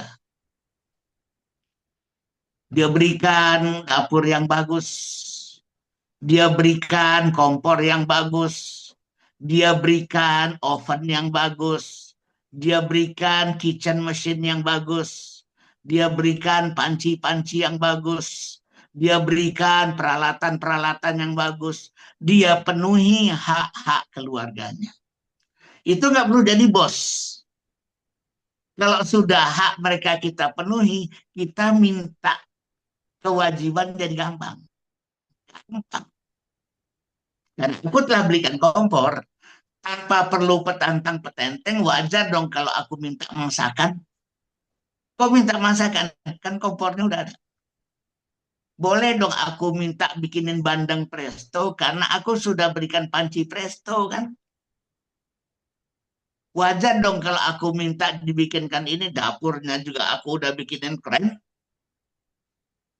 Seandainya aku minta kue sekarang, wajar dong kan aku udah belikan open. Bahkan nggak perlu kita petantang petenteng, nggak perlu kita jadi bos. Mereka dengan sukarela dan penuh dengan tahu diri, tanggung jawab, kepatuhan sebagai sang istri, dia bikinin tanpa diminta karena ada rasa tanggung jawab. Suamiku udah belikan aku dapur yang bagus. Suamiku sudah berikan aku kompor yang keren. Suamiku sudah berikan aku ini dan itu. Begitu dia keluar juga begitu. Dia pakai baju-baju bagus. Kenapa? Suamiku telah membelikan aku baju-baju yang bagus. Jadi memang ya, suka atau tidak suka, di antara kekuatan yang Allah sebutkan dalam surat An-Nisa ayat yang ke-34 adalah nafkah. Wa anfiqu min amwalihim, karena kalian telah menafkahkan, karena mereka sang laki-laki sang suami sudah menafkahkan sebagian dari hartanya. Dan memang itu kita nggak bisa, dia bukan yang terpenting, sama sekali bukan yang terpenting. Tapi Allah udah mengatakan ada dua kaki yang mendorong kepemimpinan seorang laki-laki. Kaki pertama adalah kaki kelebihannya dia, kaki yang kedua adalah kaki hartanya dia. Kalau dua kaki ini sama-sama kuat, insya Allah. Ya. Bahkan bukan hanya terhadap istri, terhadap anak-anak juga begitu. Bagaimana harta seorang suami mampu menaklukkan anak-anaknya. Saya udah bersepakat dan istri saya, kalau udah urusan soal kebutuhan besar, anak-anak saya itu harus menghubungi saya. Nah, saat dia menghubungi saya, itulah ya, fungsi pendidikan saya mainkan terhadap anak-anak. Dan anak-anak, kalau dia lagi minta duit sama bapaknya, dia nggak akan banyak melawan. Kenapa? Kalau membantah, kalau melawan nanti nggak jadi dapat duit. Ya. Memang sekali lagi, bahkan harta itu menjadi kekuatan pendidikan. Pernah satu ketika saya minta pada anak saya, tolong dong ambilin minum. Dia bilang, entar Abi. Kapan Abi diambilin minum? Entar lagi Abi. Kapan Abi diambilin minum? Baru diambilin. Besoknya dia mau sekolah. Dia bilang, Abi aku mau sekolah. Oh ya silakan, saya bilang. Uang jajan Bi, entar ya dek, segituin. Semalam kan dia bilang entar, paginya juga saya bilang entar. Gantian. Bi, aku udah terlambat nih, Bi. Ntar ya, Dek. Saya bilang, Bi, aku bisa disetrap kepala sekolah nih, Bi. Emangnya enak dientarin. Makanya kalau kamu tidak ingin dientarin sama Abi, tolong jangan suka bilang entar ya sama Abi. Itu namanya dalam agama disebut consequential learning. Belajar konsekuensi. Tangan mencengcang, bau memikul. Kalau dientarin, dia akan siap mendapatkan risiko juga diantarin, dientarin. Tapi saya bisa lakukan itu. Kenapa? Dia minta uang jajan ke saya. Satu ketika, masih anak yang sama, disuruh sholat bilangnya entar, disuruh sholat bilangnya entar, disuruh sholat baru dia sholat. Pekan depan berikutnya, dia bilang dia butuh uang 350.000 untuk piknik sekolah. Saya bilang, Allah belum ngasih rezeki ke Abi untuk biaya piknik sekolah. Kapan kira-kira Abi? Coba minggu depan ya, kamu tanya lagi ke Abi, mudah-mudahan Allah udah ngasih rezeki. Pekan depannya dia tanya lagi, Bi, Allah udah ngasih rezeki belum, Bi, buat kebutuhan piknik aku di sekolah 350.000. Aduh, Allah belum ngasih rezeki nih buat keperluan piknik kamu. Kapan ya, Bi, kira-kira? Nah, coba ya. 3 hari lagi kamu tanya lagi sama Abi. Mudah-mudahan Allah udah ngasih rezeki. 3 hari lagi dia tanya lagi, Bi, Allah udah ngasih rezeki belum, Bi, buat keperluan aku piknik sekolah 350.000. Saya bilang, Allah belum ngasih rezeki itu. Aduh, kenapa ya Allah belum ngasih rezeki juga? Padahal kan cuma 350.000. Dia bilang, Dek, sebagaimana kamu merasa berhak menunda-nunda permintaan Allah untuk sholat, Allah juga berhak dong menunda-nunda permintaan kamu untuk biaya piknik sekolah. Kalau kamu nggak kepengen Allah menunda keinginan kamu, kamu juga jangan suka menunda keinginan Allah ya. Ya Bi, maaf Bi. Habis itu dia luar biasa, sholatnya tepat waktu. Tapi sekali lagi, ya, kekuatan rezeki dari Allah, kekuatan nafkah dari Allah. Itu memang sebuah kekuatan. Yang dengan itu kita bisa menundukkan istri, anak-anak, keluarga, siapapun tanpa harus beragak seperti seorang bos yang petantang, petenteng, nyuruh ini, minta itu, gitu ya. Oke, kita lanjut lagi ya. Sekarang kita pindah ke slide yang ketujuh. Maka mari kita sadari dalam menjalankan peran-peran tersebut ya, maka ada peran yang namanya peran suami. Peran suami itu adalah dia dalam tanda petik pemilik, ya, pemilik. Agar sejiwa. Konflik itu terjadi segala macam itu karena belum sejiwa, belum bersatu, belum bersenyawa. Yang kedua pemimpin, dia jadi imam, ya. Sekali lagi tadi imam itu ummi. Imam itu artinya ibu, ya, orang yang memimpin dengan cara-cara keibuan, dengan cara-cara keperempuanan. Dia itu di dalam pendidikan, dia merumuskan jati diri keluarga. Keluarga apa kita? Jadi kalau laki-laki diminta untuk kembali pulang ke rumah, untuk turut mendidik anak-anaknya, padahal dia udah sibuk nyari duit, ya. Bukan berarti dia lalu sibuk sehari-hari ngurusin anak, ngedidik anak, enggak. Peran-peran suami itu peran-peran yang sifatnya besar, peran-peran yang sifatnya strategis. Peran-peran yang sifatnya bukan tiap hari, bukan dari hari ke hari, bukan day to day, bukan kok. Jangan menganggap lalu kemudian kalau jadi suami itu terlibat dalam peran keluarga, lalu dia menjadi serba kerepotan, padahal dia juga udah capek nyari duit. Enggak. Dia lebih ke merumuskan jati diri keluarga, visi keluarga, misi keluarga, nilai keluarga, termasuk juga budaya keluarga. Kita ini keluarga apa? Tadi saya sudah contohkan ya, ketika seorang ayah berkata pada istri, kayaknya anak kita ini kuda deh. Siap suamiku, maka aku akan mengajarinya berlari. Anak kita tupai deh. Siap suamiku, aku akan mengajarinya melompat. Anak kita itu kayaknya kera deh. Oke, saya akan mengajarinya memanjat. Gitu ya. Visi, misi, nilai budaya. Supaya istri pun ya jelas arahnya. Memang betul orang bilang istri itu madrasah. Al-ummu madrasatun. Istri itu madrasah. Jadi guru. Pertanyaannya, kepala sekolahnya siapa? Kepala sekolahnya adalah suami. Kemudian dia menjadi penanggung jawab. Di akhirat nanti yang ditanya suami, istri nggak ditanya. Sebagai penanggung jawab dia jadi kepala sekolahnya. Kemudian pencari nafkah, pelindung, pendidik. Nah, sebagai pendidik, saya sudah contohkan.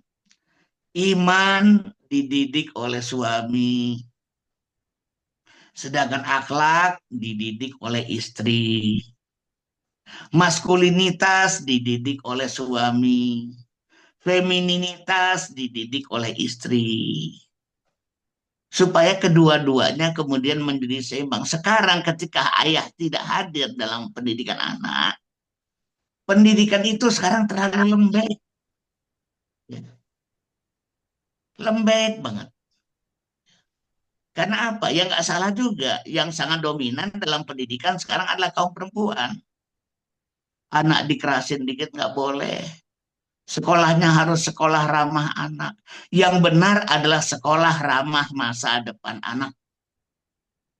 Sekali lagi ya, yang benar bukan sekolah ramah anak, tapi sekolah ramah masa depan anak. Sekolah yang barangkali gak ramah-ramah amat, tapi demi masa depan dia. Cuman kalau segalanya diserahkan kepada istri ya sesuai dengan fitrah-fitrah perempuan lah. Nggak bisa disalahkan juga. Ya, gitu. Kemudian kita pindah ke peran istri. Nah, kalau suami itu bertanggung jawab, maka istri itu taat. Dulu orang selalu bicara tentang leadership, leadership, leadership. Sekarang di perusahaan-perusahaan barangkali para ayah sama-sama tahu, para super husband ini sama-sama tahu. Pelatihan di bidang followership nggak kalah pentingnya dibandingkan pelatihan di bidang leadership. Tentang kepengikutan, tentang ketaatan, tentang menjadi makmum yang baik. Bagaimana kalau kita akan berdansa dengan istri, kalau dua-duanya ngambil inisiatif, karena dua-duanya jadi leader. Berdansa itu artinya salah satu pihak mengambil inisiatif gerak, yang satu mah gelendotan, mengikuti gerak yang satunya lagi. Tapi kalau dua-duanya mengambil peran-peran inisiatif, mengambil peran-peran pemimpin, ya sudah. Berantakanlah dansa itu. Meminang pada dasarnya ajakan. Dance with me, please. Berdansalah dengan aku. Yuk. Maka ketika saya menikah dengan istri saya juga saya mengatakan, mau ikut kesebelasan saya. Kalau mau ikut kesebelasan saya, ikut visi bermain saya. Kalau saya Barcelona, visi bermain saya adalah tiki taka namanya. Kamu Liverpool kan? Liverpool itu gegenpressure kan? Ya, oke. Okay. Gegenpressernya mau pindah nggak ke tiki taka? Kalau nggak bisa. Kita jadi nggak bisa jadi satu tim. Kita bahkan nggak bisa hidup dengan dua mimpi. Kita hanya akan bisa berjalan dengan satu mimpi. Dan yang satu dalam rangka mewujudkan mimpi yang lain. Hinakah seorang istri yang berusaha untuk mewujudkan mimpi suami? Enggak.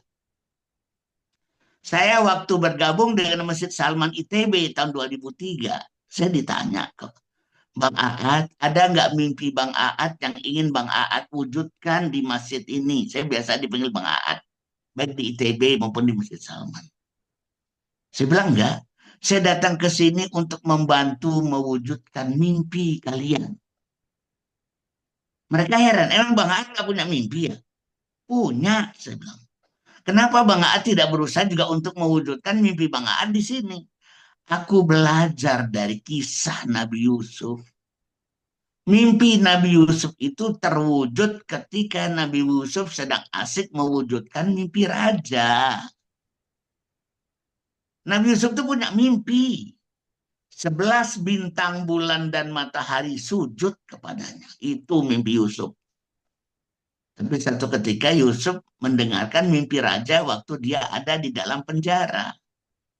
Lalu dia tafsirkanlah mimpi raja itu, lalu dia dibebaskan, diminta untuk mewujudkan mimpi raja. Saat itulah mimpinya. Kapan mimpi Yusuf terwujud? Saat dia lagi asik mewujudkan mimpi raja. Ketika seorang istri yang ikhlas, aku sekarang udah menjadi istrimu, aku tugasnya adalah mewujudkan mimpi-mimpimu. Sebenarnya ketika dia ikhlas ketika itu, dia mimpinya pun sendiri akan terwujud. Follower, smart follower. Yang ketiga, pengembang budaya keluarga. Visi, misi, nilai ditegakkan oleh sang suami.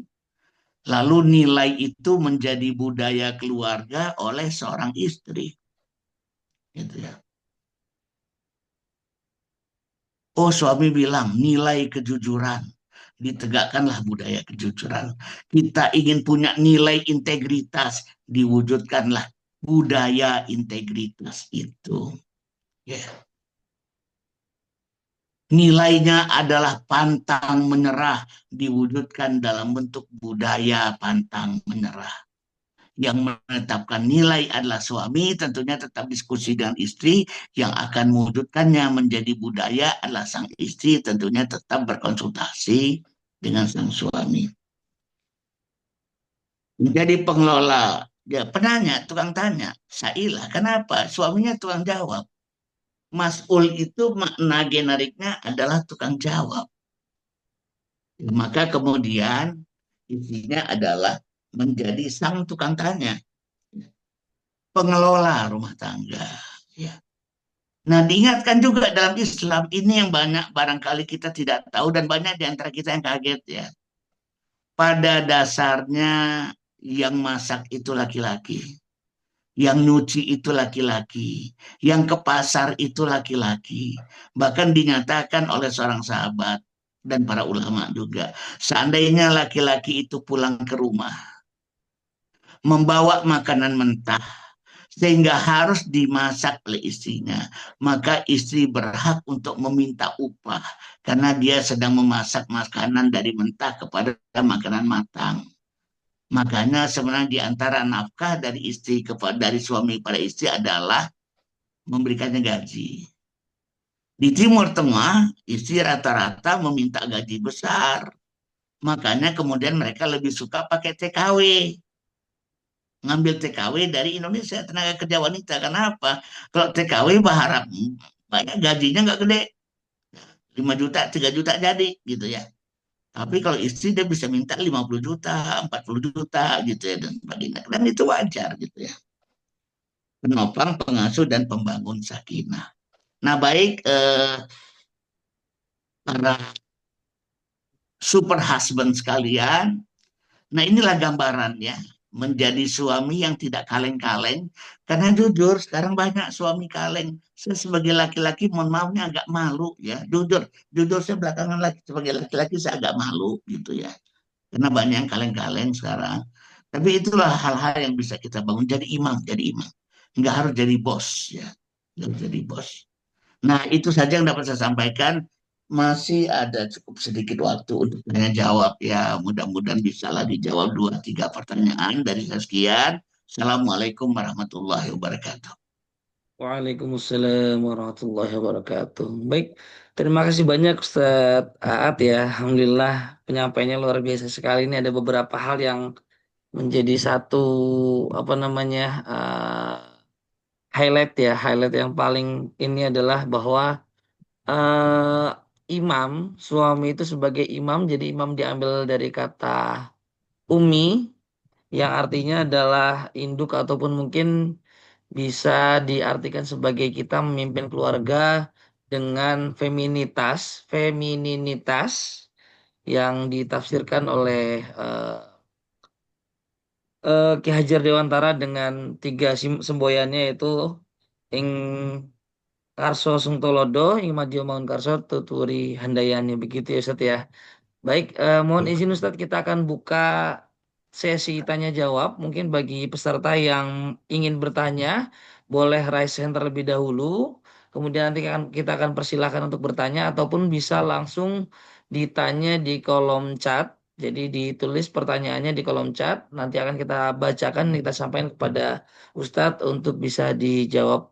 Kami persilahkan kepada peserta bagi yang ingin bertanya, silakan.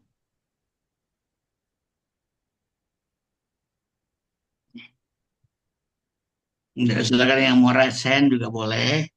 Yang mau raise hand, silakan. Atau yang malu untuk bertanya bisa di kolom chat juga. Izin bertanya Ustadz, nih Silakan raise hand-nya Mas nggak ada, Rizky. langsung ngomong Ya, aja. silakan. Ya, boleh. Bismillah, Assalamualaikum warahmatullahi wabarakatuh. Waalaikumsalam warahmatullahi wabarakatuh. Oke, oke. Ya, Alhamdulillah Ustadz, terima kasih banyak atas ilmu-ilmunya. Ya, beberapa tadi yang Ustadz sampaikan menjadi salah satu concern saya juga. Saya tertarik untuk bertanya perihal apa namanya suami. Bahasanya saya menggunakan kalimat bahwa saya sebagai suami itu harus lebih pintar daripada istri saya seperti itu, Ustaz.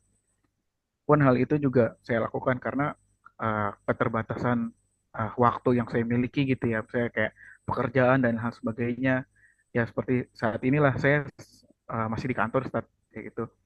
Tapi kan di sisi lain uh, kita di zaman modern ini di mana informasi itu lebih mudah untuk diakses. Maka dari itu, selama saya di kantor, saya kan nggak tahu informasi apa saja yang dikonsumsi oleh istri saya seperti itu. Lalu kemudian, saya biasanya setiap pulang kantor, kalau istri saya udah tidur, saya cek handphonenya, saya kayak lihat riwayat informasi apa aja yang dia yang dia terima kayak gitu, baik dari WhatsApp, grup WhatsApp, atau misalnya dari searching di Google-nya dia lagi penasaran dengan hal apa saja. Setelah itu ya saya mempelajari hal-hal yang sudah dia cari seperti itu atau yang sudah dia bahas dengan lingkaran-lingkarannya seperti itu. Cuma saya jadi uh, karena terbatasan waktu ini, jadi ada sedikit apa ya, Ustaz, yang mengganjal atau bahasa kayak saya jadi cemburu lah, Ustaz. Karena kalau misalnya tadi dibilang istri itu sebagai penanya dan suami sebagai penjawab, nah hal itu kayaknya jarang, Ustaz, untuk saya rasakan seperti itu.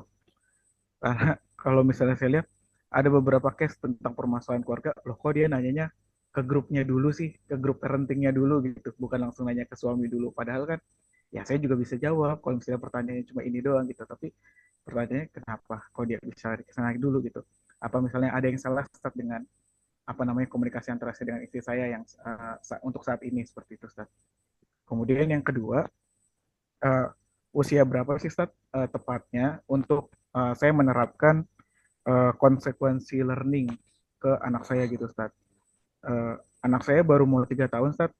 Cuma saya mikirnya kayaknya ini udah ngerti deh perihal konsekuensi. Tapi saya ngajarin itu untuk hal-hal yang ini kayaknya udah keterlaluan nih kalau misalnya diterusin. Misalnya kayak kalau dia lagi di kasur, bapaknya lagi tiduran, suka lewatin pala bapaknya gitu, terus keinjek. Itu kan bahasanya kayak, wah ini nggak boleh nih diterusin kayak gini. Akhirnya saya gigit lah kakinya. Terus saya jelasin, kamu kalau kakinya nggak mau digigit, ya jangan nginjek-nginjek kepala orang, jangan lewat-lewat kepala orang, nggak boleh kayak gitu.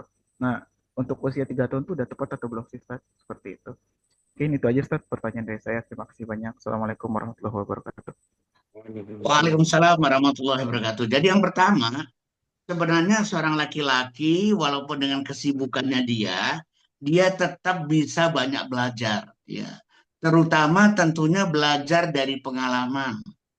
Bahwa belajar tentang mendidik anak itu juga bisa kita dapatkan dengan cara saat-saat kita di kantor mendidik anak buah, misalnya gitu ya. Belum lagi berangkat ke kantor, pulang dari kantor, ada sekian banyak pengalaman yang kita dapatkan itu ya. Jadi sambil bekerja sebenarnya kita kaya dengan sekian banyak pengetahuan yang bisa kita bawa pulang, yang menjadi keunggulan seorang laki-laki di rumahnya. Maka sebenarnya akan sangat indah kalau kita usahakan. Kita pulang ke rumah sebelum anak kita tidur. Sebelum istri kita tidur. Masih sempat cerita. Cerita dari ayah itu cerita yang selalu menarik. Cerita dari ayah itu cerita yang selalu ditunggu-tunggu oleh anak. Itu pengalaman saya dulu ketika anak-anak masih kecil. Kalau cerita itu begitu berkesannya sampai terbawa-bawa mimpi oleh mereka. Karena cerita seorang ayah itu memang tidak didapatkan dari buku. Cerita seorang ayah itu dia dapatkan dari pengalamannya sendiri gitu ya. Sehingga ayah sebenarnya kalau dari sisi pengetahuan yang didapatkan lewat pengalaman, dia nggak akan pernah kalah dengan istri, dengan anak, dan sebagainya. Tapi kita tetap berusaha ya, agar jangan sampailah mereka udah tidur, mereka udah istirahat, mereka udah ini. Kita bahkan nggak sempat bercerita. Ayah bercerita itu adalah pendidikan yang luar biasa. Nah yang kedua ya, saya sering kali menyampaikan tahapan-tahapan perkembangan manusia. 0 sampai 5 tahun itu character building. 15 sampai 40 tahun itu capacity building. Dan 40 tahun ke atas itu baru saatnya berburu puncak-puncak kesuksesan. Summit reaching. Jadi kita usahakan 15 sampai 40 tahun itu juga jangan terlalu disibukkan oleh karir. Jangan terlalu disibukkan untuk pencapaian-pencapaian ekonomi gaji sekian ya. Udah punya rumah, punya mobil sehingga waktu untuk membangun kapasitas udah nggak ada. Capacity building kita jadi terbatas. Saya punya program yang namanya Corporate Family Responsibility, CFR, bagian dari CSR ya. CSR di bawahnya ada CFR namanya. Corporate Family Responsibility. Saya katakan, fokuslah dulu. Pertama, ngurusin keluarga. Dan yang kedua, menghebatkan diri. Begitu masuk umur 40 tahun. Kalau dalam agama Islam, masa puncak manusia itu seperti gaya yang terakhir. 40 tahun ke atas itulah masa-masa puncak manusia. Nah, saat itulah kita mulai unjuk gigi. Kejar karir, ini, itu, dan sebagainya ya. Karena kebetulan puncak kesetimbangan manusia itu muncul di umur 40, ya. Kemudian juga dikatakan dalam Al-Quran, balughu asyuddah wa arba'ina sana, matang sematang-matangnya dan dia berumur 40 tahun. Para nabi pun rata-rata dilantik menjadi nabi di umur 40 tahun. Bahkan ada pepatah Inggris yang mengatakan life begin at 40. Ya, hidup dimulai dari umur 40. Dan jangan tergoda lebih cepat naikin. Anak-anak zaman sekarang ini kepengen tergoda. Kalau bisa 30, kenapa sih harus 40 gitu ya. Nah gitu ya. Kalau bisa di usia muda, kenapa nunggu usia matang? Jangan tergoda. Saya katakan, jangan tergoda. Ya. Bicara tentang mengejar sukses itu 40 tahun ke atas. Tapi usahakan memang 15 sampai 40 tahun itu adalah capacity building. Ya. Jadi sekali lagi character building sampai 15, capacity building sampai 40, baru summit reaching berburu puncak. Sehingga dengan demikian karena kita udah menetapkan rumus kayak gitu, kita nggak dihabiskan waktu kita oleh kerja sampai nggak sempat meningkatkan kemampuan, nggak sempat meningkatkan kapasitas. Saya mensyukuri diri saya sampai umur 38 hidup masih berantakan. Tapi saya kejar berbagai macam kompetensi, saya kejar berbagai macam kapasitas. Teman saya dulu sering negur saya, kalau pengen sukses, syaratnya fokus, fokus, fokus. Gua lihat lo kurang fokus, Saya bilang, iya, saya setuju. Untuk sukses mah fokus, fokus, fokus. Saya bilang, cuman karena saya belum kepengen sukses, boleh dong nggak fokus. Saya gituin. Teman saya marah tuh, lo gue nasehatin nggak bisa ya, ya. Tapi begitu saya umur 41, ketemu lagi dia sama saya. At, kok kamu multi talenta sih? Gue talenta gue segitu-gitu doang. Talenta lo sama gue sama, mungkin kerenan lo. Cuman lo kecepatan fokus, saya balikin. Lo kecepatan fokus dulu. Karena gue ingin menghebatkan diri gue dulu, baru belakangan gue pengen sukses belakangan di umur 40. Dan betul. Gitu. Nah, jadi itu kalau kita bangun, kita nggak kemudian eh, kompetensi kita nggak berkembang karena terlalu sibuk ngurusin karir, sibuk ngurusin kerja, sibuk ngurusin ini, nggak sempat training ini, nggak sempat training ini, nggak sempat belajar itu gitu ya. Padahal laki-laki itu harus tadi saya katakan dia lebih tua sehari, lebih tinggi seranting dan lebih dulu selangkah. Nah, itu. Kemudian untuk pertanyaan yang kedua, tolong dikasih clue-nya lagi deh. Saya agak lupa lagi. Sedikit clue-nya. Tentang konsekuensi learning, Ustaz. Oh iya, Di ya. umur berapa? Oke, sebenarnya consequential learning itu udah terjadi dari 0 tahun karena itu alami sifatnya. Jadi gini, consequential learning itu adalah sesuatu yang melekat pada perbuatan. Bahwa kalau main api itu kebakar, kalau main air itu basah. Kalau jorok dia bakalan sakit, kalau kasar dia bakalan dijauhin orang. Kalau buang sampah ke sungai ya bakalan banjir. Itu namanya consequential learning. Bahwa kalau dia malas menyusu dari ibunya ya dia bakalan kelaparan gitu ya. Kalau dia nggak tidur-tidur ya dia bakalan ngantuk. Itu namanya semuanya consequential learning. Kalau lari-larian nggak hati-hati, ya nggak ngelihat ada kerikil di bawah, ya dia bakalan jatuh karena nggak hati-hati. Jadi kalau bicara consequential learning, itu sesuatu yang sudah terjadi dari 0 tahun. Berbeda dengan reward and punishment, ya ganjaran dan hukuman. Bedanya consequential learning dengan ganjaran hukuman adalah kalau ganjaran hukuman itu kita yang bikin, bukan lahir dari perbuatan. Nah, tadi saya consequential learning. Saya minta ambilin air, dia bilang entar, besoknya saya juga bilang entar gitu ya. Pernah satu ketika, ini udah gede nih dia ya, anak saya yang masih bontot ini nih. Dia katanya mau pulang ke rumah maghrib, tapi maghrib nggak ngabar-ngabarin. Akibatnya apa? Saya ajak keluarga saya makan di restoran dan nggak ngabarin dia. Sampai dia di rumah jam 6:30, dia lihat lampu mati, pagar digembok gitu. Dia telepon, Abi lagi di mana? Aku lagi makan-makan di restoran sama keluarga. Saya bilang, kok aku nggak dikasih tahu? Loh, kamu emang pulang terlambat pulang ngasih tahu? Kalau kamu merasa berhak nggak ngasih tahu, kami juga merasa berhak nggak ngasih tahu. Itu namanya consequential learning. Nah, yang tadi itu juga sedikit banyaknya berasal dari consequential learning. Misalnya, tiba-tiba anak kita masih 3 tahun, rambut kita dijambak sekeras-kerasnya. Kesakitan kan? Sebagai manusia kita berhak untuk mengekspresikan rasa sakit kita. Misalnya, bisa dengan cara dijambak lagi. Itu juga konsekuensi nih. Ya. Nah gitu, dijambak lagi. Atau barangkali secara spontan itu tadi ya, digigit kakinya, tapi ya tentunya jangan keras-keras ya, agar dia tahu kalau kamu ya nginjek kepala, kamu kakinya bakalan kegigit. Ya, nah gitu. Bahkan ada anak saya satu ketika dia berantem, berantem tapi terus banting pintu. Apa akhirnya yang saya lakukan? Pintunya saya copot, daun pintunya saya lepas. Kasihan di pintu, saya bilang dia nggak salah kok dibanting-banting. Jadi saya nggak marah-marah, nggak. Saya cuma ngelepas pintu. Tinggal di Bekasi, banyak nyamuk. Bayangin kalau pintu nggak bisa ditutup. Kegatelan dia malam itu. Rupanya jam 1 malam udah nggak tahan lagi. Akhirnya digetok pintu kamar saya. Assalamualaikum Abi, Waalaikumsalam. Maaf ya Bia, tadi kami berantem pakai banting pintu. Ya, Bi udah nggak bakalan banting pintu lagi, Bi. Please dong, tolong dipasangin lagi gitu. Jam 2 malam saya pasang. Sejak saat itu udah nggak mau lagi banting pintu gitu ya. Jadi consequential learning itu dengan cara-cara seperti itu. Dan biarkan fitrah bertemu dengan fitrah. Fitrah anak kita hargai, fitrah kita kan juga kita hargai, kan diinjak kepala sakit. Wajar kalau kita kemudian kakinya kita tepis ya, atau agak digigit dikit kayak tadi itu ya.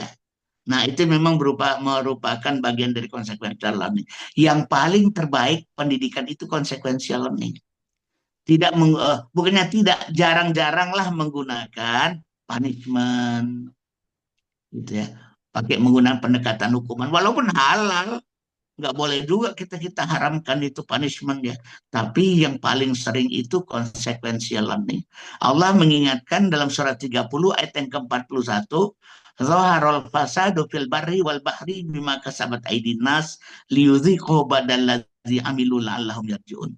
Telah nyata kerusakan di darat dan di laut ulah perbuatan manusia, agar Allah merasakan kepada manusia sebagian dari akibat perbuatannya supaya dia kembali gitu ya. Nah, gitu. Kalau punishment apa contohnya? 10 tahun nggak sholat dipukul itu namanya punishment tuh. Nah, kalau konsekuensi learning itu melekat dengan perbuatan. Ya. lari-lari, ya nggak hati-hati kepleset, ya udah konsekuensi alam nih. Jangan disalahkan lantai. Nah, kesalahan orang tua malah kok yang disalahin lantai. Yang salah ya dia, orang dia mainnya sembarangan. Lalu jatuh kepleset. Nah, gitu. Jangan orang tua bilang, aduh lantai salah, lantai nakal, lantai papa pukul dia, lantai mama pukul dia. Nah, itu satu hal yang keliru itu. Nah, kira-kira begitu ya, Pak Rizky. Terima kasih. Baik, Baik Ustaz, terima kasih banyak Ustaz. Yuk. Alhamdulillah. Terima kasih Ustaz. Sudah terjawab berarti ya Mas Rizky atas pertanyaannya. Kami mohon izin Ustaz karena waktunya sudah 21.30. Jadi Ya, untuk sesi pertanyaan kita sudahi dulu Ustaz ya. Kemudian oke. kami juga mengundang pada para peserta semua untuk kita on cam, kita foto sebentar bersama-sama. Mohon izin Ustadz, kita foto bersama dulu Ustadz. Ya, Sekali lagi kami silakan. sampaikan kepada seluruh peserta, kami mohon untuk bisa on cam sebentar, kita akan foto bersama. Masya Allah, hadir juga Ustadz kita, DKM, Ketua DKM Masjid Al-Madinah, Ustadz Sudirman Lubis, Ustadz. Sehat Ustadz? Alhamdulillah. Assalamualaikum, Ustaz. Insya Allah. Baik, Waalaikumsalam warahmatullahi wabarakatuh ya. izin Ustadz kita foto bersama, hitungan ketiga, satu, dua, tiga. Oke, sekali lagi mungkin yang mau gaya dulu, satu, dua, tiga. Oke, baik, terima kasih pada seluruh peserta di Super Husband yang pertemuan pertama terkait dengan bukan bos rumah tangga. Kami ingatkan kembali insya Allah di esok hari kita akan mulai lagi pertemuan kedua dengan tema keluarga keren gak harus ikut tren yang nantinya akan dibawakan oleh Alustad Ahmad Fauzi Kosim SSMAMM. Kita akan mulai lagi kegiatannya di jam 19.30. Kemudian 19.45 kita akan sudah langsung hadir bersama pematerinya. Kita sama-sama tutup pertemuan ini dengan baca lafaz Alhamdulillah. Alhamdulillah. Alhamdulillahirrahmanirrahim. Kita sempurnakan dengan doa kafaratul majlis. Subhanaka Allahumma bihamdika. Asyhadu an la ilaha illa anta astaghfiruka wa atubu ilaik. Kurang lebihnya kami mohon maaf. Bila taufiq wal hidayah wa ridha wal inayah. Assalamualaikum warahmatullahi wabarakatuh. Waalaikumsalam warahmatullahi wabarakatuh. Saya izin Syukron Ustaz. duluan ya, Pak Ilham ya. Siap Ustaz. Assalamualaikum. Waalaikumsalam warahmatullahi wabarakatuh. Syukron Ustaz. Jazakumullah khair Ustaz. Waalaikumsalam.